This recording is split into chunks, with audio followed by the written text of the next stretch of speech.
This is the Napoleon BL46. I wanted to go over a couple of basic features on it so that should you purchase one of these, you can go back and check this video to find out how to operate the general functions of the unit. This model has the black surround. This piece is optional, but I do recommend it because it extends the viewing area a little bit, makes it seem a little bit bigger. This is the black one. This also comes in stainless steel. It also has the birch logs in it, which are an option, and I put down a sand bed for the logs to sit on because I like it. So basic functions of the fireplace. It is a on-off basic system, so a switch to turn on the fire, turn off the fire, and it has manual controls underneath so you can adjust the flame underneath. But in general, you'll just turn it on. You'll find the flame height you like, adjust the manual knob to the height you like, and pretty much leave it there. This model is, it really depends on your venting for cost, but it's a pretty affordable linear style fireplace, and I really like it. I'm pretty happy with it. So I'm going to go over a couple features. So first off, this system's all put together and lit off, and there's a switch on the wall here, and one switch is going to activate the flame, and the other switch, oftentimes you'll have two switches on the side of your wall. The other switch is designed to override the power to the fan. Now this fireplace has the fan installed, and the fan is an option. It's about a $150 option, and I recommend you put it in during installation, otherwise you have to pay a fee for somebody to come back and put the fan in later. Now the fan's on and running now, and what it does is it pulls cold air from the room down and below and expels it out above. It's great, helps push that heat out of the room and heat the space nicely. However, it does make noise, just like the fan in your car. If you turn it up all the way, it makes a little noise. So if you've got it on and it's running and it's a little bit obnoxious, you've got a conversation going, driving you a little nuts, that's why they put the switch on the wall over here. The switch on the wall is an override, so it'll kill the power to the fan. Oh, that was the flame. It'll kill the power to the fan immediately.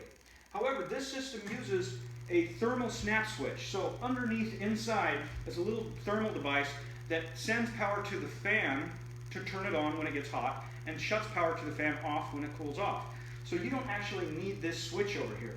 You could just rely on the thermal snap switch to turn it on when you turn on your fireplace. But it takes about 5 minutes, 5 to 10, after the fireplace gets hot to activate the fan. Now there is a couple of features inside the fireplace we're going to go over real quick. So I'm going to pick up the camera, bring you up close, and show you some of these designs. But first off, I'm going to remove the screen. The screen's pretty easy to remove. You just lift up, and pull out. You'll see it's got these little serrated hooks in here, so this is adjustable up to 1 inch. This screen and surround is designed to fit on an outside fit of this fireplace, so it'll cover the tile up to about 1 inch all the way around. If you choose not to buy the surround, then you need to make sure your tile guys do a really nice job cleaning up this edge of the tile, because the screen that comes with it, that's standard, is an inside fit and would leave that tile exposed. Something to think about. So set our screen aside. This is the control door. Right down here. This control door is just going to lift right out. The edge running right along here. Hooks in the edge of the glass, and you'll see how that goes when you get a little closer. So that comes out. Now I'm going to pick up the camera, bring it a little closer, and show you the controls inside the fireplace. So inside our fireplace, we have our valve right here. This is a manual control valve, and from this dial right here, we can control the flame of the height. We can turn it down about 30%. We can turn it up back to that 30%. So typically people will find what they like. After about a week or so, you'll find just how much heat your fireplace puts out and how well it handles the space of the room. If you have a fan like that, that'll help a lot, kind of circulate the heat in here. So you'll decide where you like it, and then you'll probably just leave that alone permanently. We're going to turn off the flame real quick so I can show you the standing pilot feature right here. But before we do that, this dial right here, if you bought the fan option, is your rheostat for your fan. And you can hear it quieting down. That's on low. That's on high. So you can hear the difference. So on low is pretty good. It will help circulate that heat, push it out in the room a little bit, keep the unit and the wall a little cooler. And I usually find about a little bit above low and then just leave it. And then I'll use the switch on the side to shut it off on days when it's making too much noise for me. Okay, so the next feature is our pilot light. This is a standing pilot, or this is an electronic ignition system, which means we're going to turn off the flame real quick. There we go. Which means that the little pilot flame that you see burning right there, only comes on when you light the fireplace. It doesn't just burn constantly like it is right now, wasting gas. Now that's contradictory to what I'm telling you because you're looking at it and it's burning. And that's because it's in standing pilot mode. If I flip this switch here, it will go to electronic ignition and that little pilot light will go out. Now it's going to stay out until you light your fireplace, and then it'll come on and burn while the fireplace is going and then shut itself off when you flip that switch again. Now the reason they have this here as a standing pilot is because in very cold weather, sometimes the spark for an electronic ignition will struggle to light your fireplace, and so they put this in here as a backup. I like to have it on if the use of gas isn't a problem. And the reason why is because with that pilot light running, it'll keep your glass nice and warm, and that will prevent the condensation that builds up on the glass. If you've ever seen a fireplace light up from a cold starting point, you'll notice it'll condensate, fog up, and then clear off. Well, that condensation will also get so thick that it'll drip down the glass and leave stains in the glass. So the standing pilot light will help prevent that quite a bit. So I like to leave it on. Plus, with the standing pilot light lit, the fireplace ignites within seconds of flipping the switch. I'll do a little demonstration here. Flip switch, flame kicks right on. That's great. Turn it back off. We'll turn off our pilot ignition. So we'll turn that to electronic ignition, let that die out completely. And now when we turn it on from the wall switch, I'm going to say click to simulate it. Click, and we wait 1, 2, 3, 4. And what's happening is it's throwing the spark to ignite that small pilot in the middle.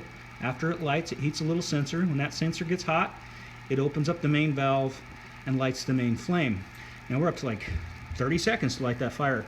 That's not bad. It's okay, it works great. You know, 30 seconds doesn't mean a lot. But if you're trying to show off your fireplace in like a setting to sell the house or something, you want it to light immediately so while people walk through, you can turn it on, see it ignite. So I like to leave it on for those reasons. Now the cool thing about this system now, they've changed it recently, and that pilot light, even in standing pilot mode, will only stay on for 7 days. If it hasn't been used within 7 days, it'll go back to electronic ignition mode and then light itself the next time you try to light your fireplace. Just super cool. Now, one more thing in here, your battery backup.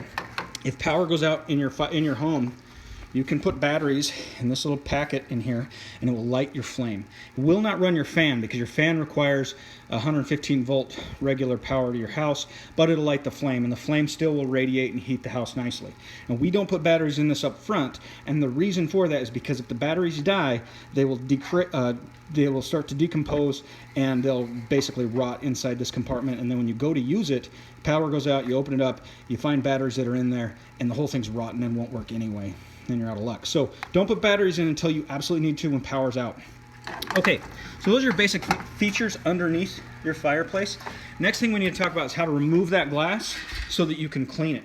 So first and foremost, it's going to be pretty hot because I've had this going for a while to show you this video. So we'll shut it off. And I'm going to be careful when taking off not to burn myself. In your case, I would suggest don't touch it for like half an hour. Because that glass can get up to about 800 degrees and instantly scalds your skin. I'm going to leave the fan going. You can hear it still running. And that fan, because it's on that thermal snap switch, it'll turn itself off after the box cools down enough. Basically, right now, it's still circulating that cold air, being sucked in below here and forced out up here. And that's helping cool the box. And I'm going to leave that going so that I can access that glass a little quicker. So to remove your glass, you should have this little hook system, this little handle right here, and it's usually located down inside this area. Oftentimes customers will leave it down inside there. And what it's for is to grab these spring-loaded clips and remove them just like that. Now you don't need this. I can just do it with my fingers. In fact, it's a little easier with my fingers. However, if it's hot, this will help. But if it's hot, you shouldn't do it anyway. But that's what that's for. I'm going to let it cool for just a moment, put my camera back, and then one more thing I'm going to show you right before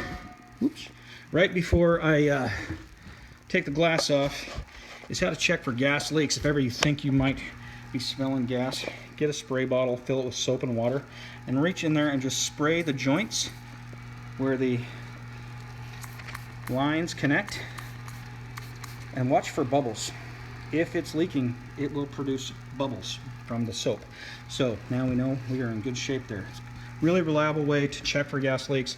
And if you can still smell gas and you've done that, then that means there's probably something going on inside the wall. You should shut the gas off outside at your meter and call your power company.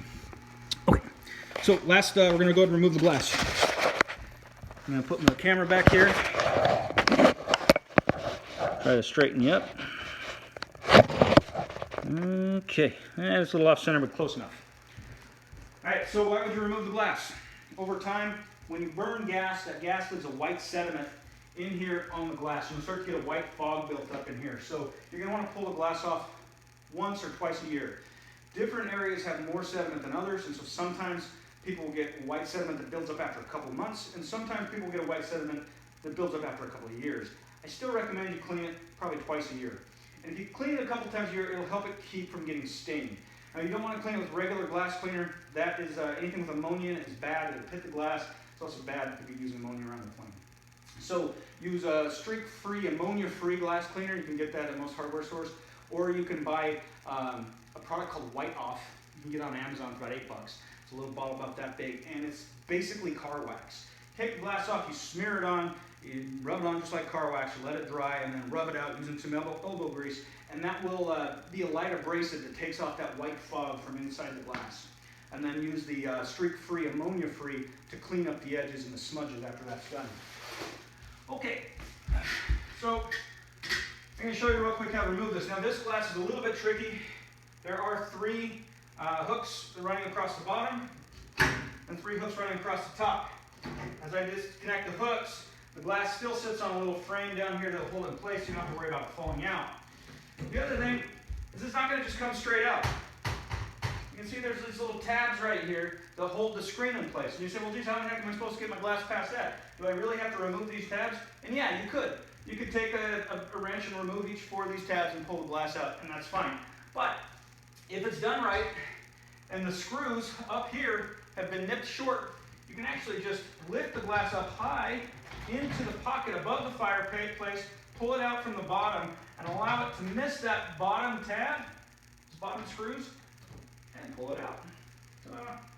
Now, you're going to lay it flat, and you'll clean it from the inside to get that white fog off, and then clean it from the outside to get those smudges off, like that one right there. That's probably from my forehead. I was probably leaning my head up against it to see if the flame was touching any of the logs.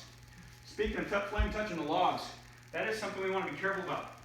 When you take this off, you're going to be looking at this and think, hey, I'd like to rearrange these logs. I don't like the way James set them up. You did a terrible job.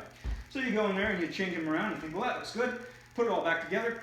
And then 3 weeks later, you've got black soot everywhere inside your fireplace. You call me and you say, James, you ruined my fireplace. I got black soot everywhere. Get out here and fix it. I'm going to come out and say, well, that's not how I set up the logs. What'd you do? Did you do it? I say, yeah, I guess I did. Here's the thing. These logs can be in there just fine, so they're made of ceramic material. They will not burn. But if they're laying, your flame's flickering. If they're laying in the flame like this up high, the flame will cause flame impingement. And there will be gas particles that can't burn properly, and those gas particles will build up in this black soot on your logs. And that black soot will start to soot all over the place. So when you lay these in place, you want to lay them around the flame. Now you can lay the logs across the flame if you want to, but they have to be laid right on the burner so that the gas is forced around the log and can still burn completely. But if it's up off the floor at all, it'll cause impingement. I'm going to bring you closer to show you again one more time. Now, you should only use the manufacturer's products inside their manufactured fireplaces. That is the important thing to do. Don't go out and pick logs out of your yard and put them in here. That'll be a problem. Okay, so you see that one and that one. Those are both laying across the flame, but they're laying flat on the burner, and that keeps the gas from building up underneath them. The gas is forced around the log and burns on the outside. And you're still going to get a little bit of soot here and there, but a little bit is not going to be a problem. You get a little black spot here and there. That won't hurt anything. You'll be all right. The reason the flame right now, by the way, is going backwards is because I've got the glass off, and so the airflow around the flame isn't proper. It's not working properly. It's pulling this air and pulling them all funny. But laying the logs flat across the burner is okay, but in general you kind of want to lay them so that they're not in the flame and they're not up in the flame. That is pretty much it. So I think that's pretty much all your basic features. I think, oh, one last thing, you can touch up paint. You can see I've scuffed the paint on this. You can touch that up with high temperature black paint, purchased at Home Depot, Lowe's, anywhere where they sell barbecue items. In the barbecue section, you'll find a can of spray paint that says high temperature. It's that same black flat paint. Once it dries, it'll disappear completely. Just spray it on there, but cover the glass so you don't get paint on your glass. All right, so I'm gonna go ahead and reassemble this, put it back together. I'll go ahead and let the video run. It's getting a little long, but I'll go ahead and let it run while I do so. You can cut out now if you've got better things to do than watch me reassemble your fireplace. Let's see. Stand that up. Never mind, I can't seem to stand it up. I'm gonna shut it off. Thanks.